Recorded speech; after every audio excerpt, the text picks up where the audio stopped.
Avec Dieu, nous ferons des exploits et il écrasera nos ennemis. Psaume chapitre 108, verset 14. Alors, c'est quoi un exploit? Un exploit, c'est une réalisation qui captive l'attention. Un exploit, c'est une action remarquable qui captive l'attention.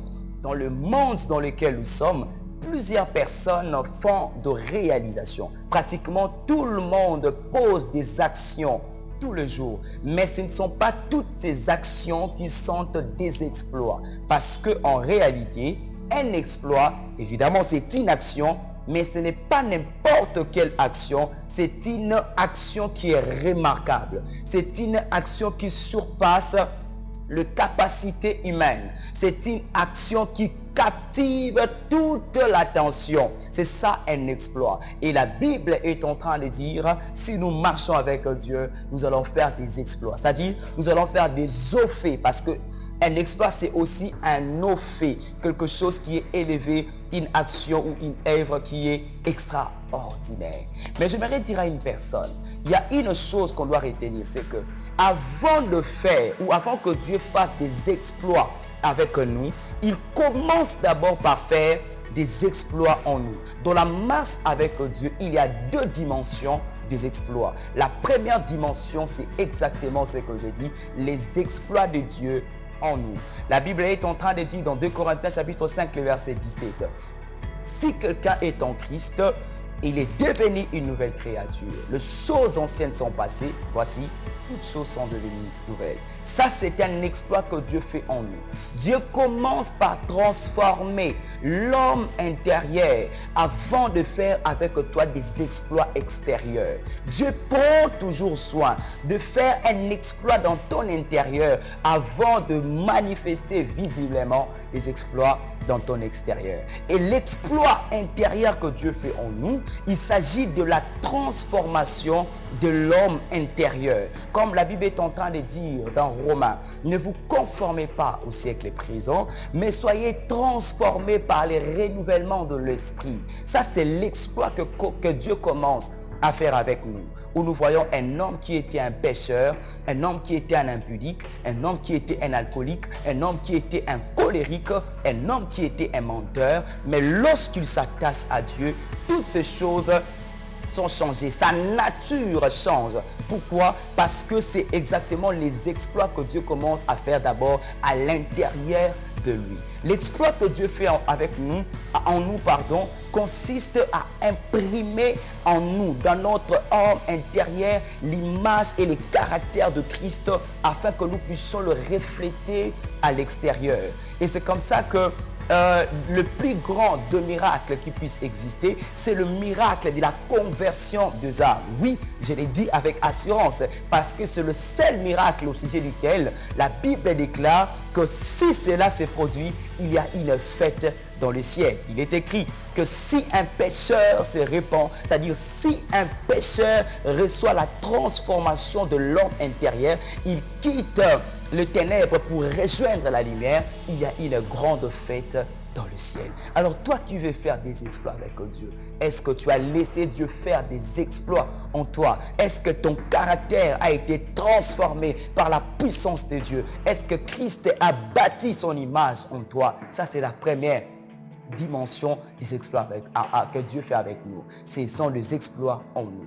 Alors la deuxième dimension des exploits, ce sont les exploits que Dieu fait avec nous. Ça, ce sont maintenant des œuvres. La Bible est en train de dire dans le livre de Marc que lorsque Jésus a donné des ordres à ses disciples et qu'il est parti, que les disciples sont partis pour accomplir l'ordre suprême, il est écrit que les seigneurs travaillaient avec eux et ils confirmaient la parole par de miracles qui les accompagnaient. Oui, ça c'est maintenant la dimension des exploits de Dieu avec nous. Une fois Dieu a fait des exploits en toi, c'est-à-dire il a transformé ta nature intérieure, maintenant il commence à faire des exploits avec toi. Il commence à se servir de toi. Tu deviens un vase d'honneur qui opère de prodiges, des signes et de miracles. Oui, des exploits avec Dieu.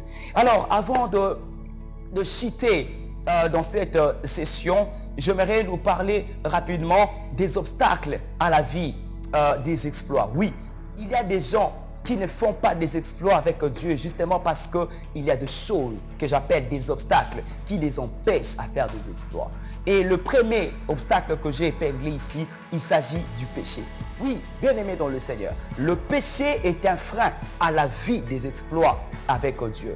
La Bible est en train de dire, Ésaïe 59, que la main de l'Éternel n'est pas courte pour agir, mais ce sont nos péchés qui l'empêchent d'agir, je paraphrasais. Donc le péché, qui est tout ce qui va à l'encontre de la volonté de Dieu, devient un mur face aux exploits que nous devons faire avec Dieu. Le deuxième obstacle dans le chemin des exploits, il s'agit du manque de foi. La Bible déclare dans Jacques chapitre 1 que si quelqu'un n'a pas de foi, qui demande quelque chose à Dieu, il ne doit pas s'imaginer recevoir quelque chose de la part de Dieu. Pourquoi? Parce qu'il n'a pas de foi. Tu ne fais pas des exploits avec Dieu parce que tu t'es laissé plonger par des doutes.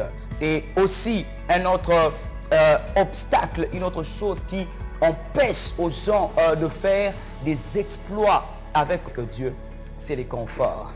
Beaucoup de gens aiment bien leur zone de confort. Alors que la Bible est en train de dire, un jour, Jésus a envoyé ses disciples pour faire le service. Ils étaient en face d'un enfant lunatique qui était possédé par des démons.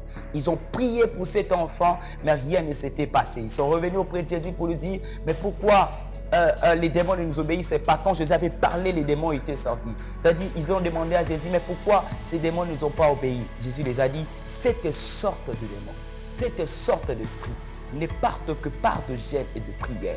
J'aimerais dire à quelqu'un, si tu veux accéder à une autre dimension des exploits avec Dieu, il ne s'agit pas seulement de prier, mais il s'agit aussi d'associer cela avec le jeûne. Le jeûne, c'est l'inconfort. Le jeûne, c'est la privation de repas, la privation de tout genre. Et donc, si tu veux faire des exploits avec Dieu, quitte les conforts. Et aussi, pour citer, j'aimerais vous donner le secret, quelques secrets de ceux qui font des exploits avec Dieu. Le premier secret, si tu veux devenir un homme d'exploit avec Dieu, bien aimé dans le Seigneur, c'est la prière. Ah oui, la prière est le plus grand secret de gens qui font des exploits avec Dieu. Matthieu chapitre 4, on voit Jésus après être baptisé par Jean-Baptiste qui voulait commencer son ministère. Il a été conduit par le Saint-Esprit à la montagne où il passa 40 jours et 40 nuits.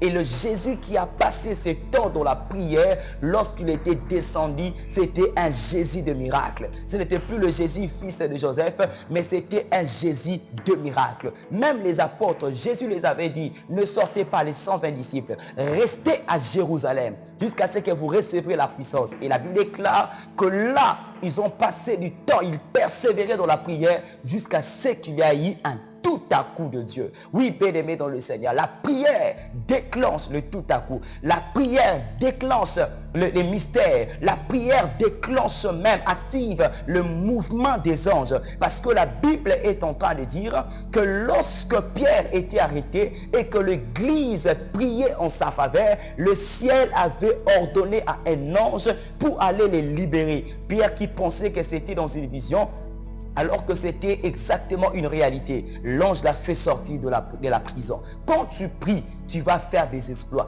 Quand tu pries, tu vas déclencher et libérer le mouvement des anges en ta faveur. Le deuxième secret de ceux qui font des exploits, il s'agit de l'onction. Oui, l'onction. Bien-aimé dans le Seigneur, tu ne peux pas percer, avoir une percée surnaturelle et faire de grands exploits si tu n'as pas l'onction.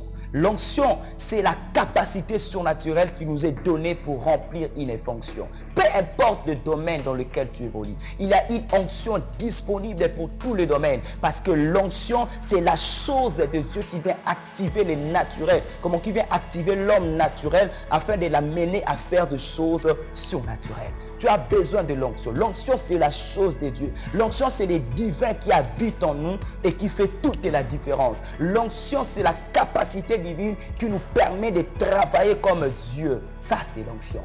Et enfin, le troisième secret de ceux-là qui font des exploits avec Dieu, c'est la foi. Sois un homme de foi. La foi, c'est la ferme assurance. La foi, c'est voir sans voir pour voir. Si tu crois, tu verras le miracle. La foi, c'est la monnaie du ciel. C'est avec la foi qu'on achète les choses dans le ciel afin de le voir se manifester sur la terre. Dieu veut que tu fasses des miracles. Soyez bénis.